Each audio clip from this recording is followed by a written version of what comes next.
I was younger, I loved skating. My mom and the skate park would always make me wear a helmet, knee, elbow, and wrist guards. It was for my safety, but I didn't think that it looked that cool. So whenever I got the chance, I would take them off and skate. I had it in my head that I was even better when I wasn't wearing them. Well, one day at a friend's house, I made the choice not to wear my gear, and while we were arguing over who got shotgun, which is the front seat of the car, he pushed me to get ahead. I was on my skateboard, I lost my balance, I fell, but I caught myself when falling with my hands. As I fell, I felt my wrist snap. I knew it was broken, it hurt, I couldn't move my fingers. At the end of the day, if I was wearing my gear, I would have been fine, but I made the choice not to, and it wasn't necessarily wrong, but it definitely was not the wisest decision. Some choices obviously fall in either a right or wrong, or good or bad category, but you already know that a lot of things, and most things, aren't so simple. For example, lying. Okay, flat out, this is wrong. But don't we try to justify it, saying things like, what if there are special circumstances? Say you have a friend who would be extremely hurt if you were honest about your opinion of their style. That couldn't turn out good for anyone, right? Wouldn't it just be better to lie and say that you like their outfit? Or maybe you forgot to do your homework, but it would be easier to make up a story about why you forgot it than tell the truth. We've all heard about how our dog ate our homework, right? Maybe nothing seems more gray than what you post on social media. You know by now what to post to get a few or a lot of likes. After all, everyone does it, but the things that get more posts often toe the line of what's appropriate. Whether it comes at the expense of your reputation or someone else's, they're the kind of posts that just might be a little awkward or straight up haunt you at your first job interview a few short years from now. So should your profile be full of what gets the biggest response? After all, isn't it the kind of point that we're posting like that in the first place?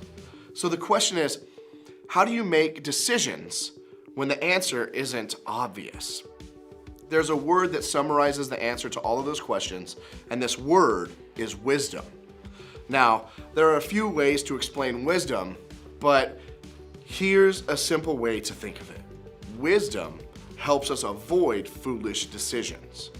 Wisdom is really what stands in the gap between amateur and pro thinking, between rookie mistakes and decisions that one day you will be proud of.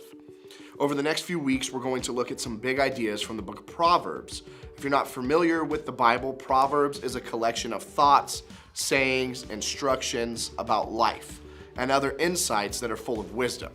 Much of Proverbs was written by someone named Solomon, who is actually an ancient king of Israel. He is considered one of the wisest people in history.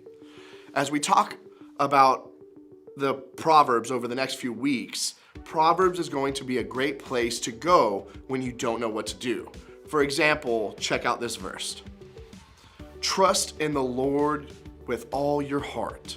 Lean not on your own understanding, and always submit to him, and he will make your paths straight. Trust God. So trust God. Trust his understanding. And then don't rely upon your own. Sometimes we need more than just our gut instinct. We only know what we know. In other words, we can only know what we've experienced, which means that someone who's older than us, who has experienced more of the world, naturally sees more of the situation than we do. God has a greater perspective than us. Okay, so let's continue to break down this verse. Trust God, don't rely on our own understanding, and then in all your ways, submit to God. Submit. That's a strange word. I think another word that we could use is acknowledge. But the big idea is to invite God to be involved in the change of every part of our life. If you do choose to entrust your life to God, God will make them straight. And if you don't, they might be haywire. Another translation says it this way, and he will show you which path to take. Solomon is saying that when we trust God with our lives, God will help us see the next step on a better path forward. Trusting God is the wisest thing that you can do. I think that trusting God is definitely a pro move. As we've seen, life doesn't always present clear-cut choices. The answers to questions like these are found by getting and using wisdom. Solomon provides some great starting points for finding wisdom and avoiding pitfalls on your path. Trust God. Seek out God's wisdom for your situation. Get God involved in your journey. But how do we actually do this? How do we input this into our lives? Well, first, check out the Bible. Like we said earlier, Proverbs is a great place to start gaining wisdom and seeing what God has to say. Another place that's a good place to start reading is the account of Jesus' life on earth. These are called the Gospels, and the name of the books are Matthew, Mark, Luke, and John. These are the 4 accounts of Jesus' life.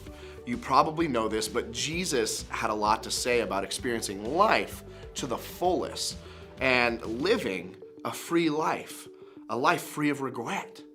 How? You could easily start in Proverbs and then move to the gospel and stockpile great wisdom for later on in your life. And finally, you need to talk with a trusted, older, or wiser adult. Remember, perspective is key, and this person has lived a different life and lived it longer than you. Chances are there are people in this room that you're living in your home, that have insight on what you're facing in your life. As a young adult, the choice is entirely up to you, but you owe it to yourself to at least think about how you make decisions and whether wise choices today will lead to a better tomorrow for you.